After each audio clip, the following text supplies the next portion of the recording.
And this topic is something that people in the chat were asking whether I was going to cuck out on, whether I was going to dodge this, because it's the burning topic. It's kind of the elephant in the room in our movement at the moment. And of course, I'm talking about last weekend's Day of Freedom, the Day of Freedom. Now, I'm all for getting together to celebrate free speech.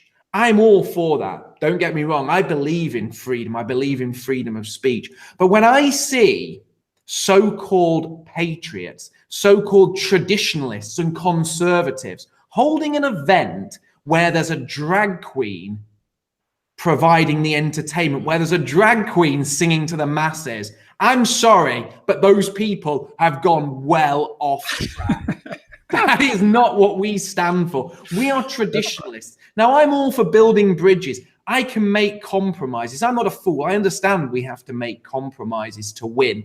But there's a difference between compromising and bending over backwards to please people who are never going to support and vote for you. Now, I was appalled by that. But that wasn't the thing that's really, really stung me about the Day for Freedom. I'm going to pass this round the group in a second and ask for everyone's opinion. But do you know what really annoyed me about Day for Freedom? And before anyone says, it wasn't that I wasn't invited. I'm not particularly bothered whether I get an invite or not.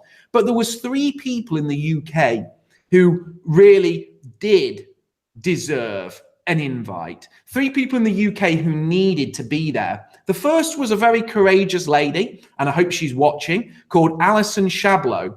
Now, Alison Shablow wrote a humorous song about the Holocaust, and she put it on YouTube, and she's being dragged through the courts and having her freedom of speech taken away from her. She wasn't invited.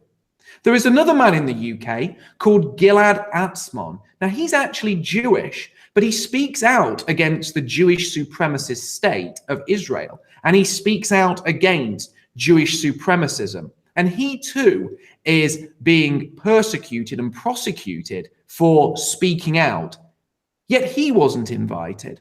Now, there was also the matter that Paul Golding and Jada Franson, the leaders of Britain First, were both recently jailed. And not a single person from Britain First was invited up on that podium. They didn't get their free speech because that event wasn't about free speech. It was about massaging the egos of a few people and pandering to degenerate whims of those that are trying to hijack our cause. And if you want to get me really riled, and I'm going to get myself annoyed now, there was a woman in Germany, an 89-year-old grandma, jailed yesterday for the crime of speaking her mind. Now, I wonder if Count Dankula or Tommy Robinson or Lawrence Southern or Gavin McInnes or any of these people who were there at the rally for free speech, the Day of Freedom, will be campaigning for Ursula Haverbrook, an 89-year-old woman who has been thrown in jail for speech crimes, to be released. Or is free speech just about turning a profit and having a bit of a knees up in the park with a drag queen?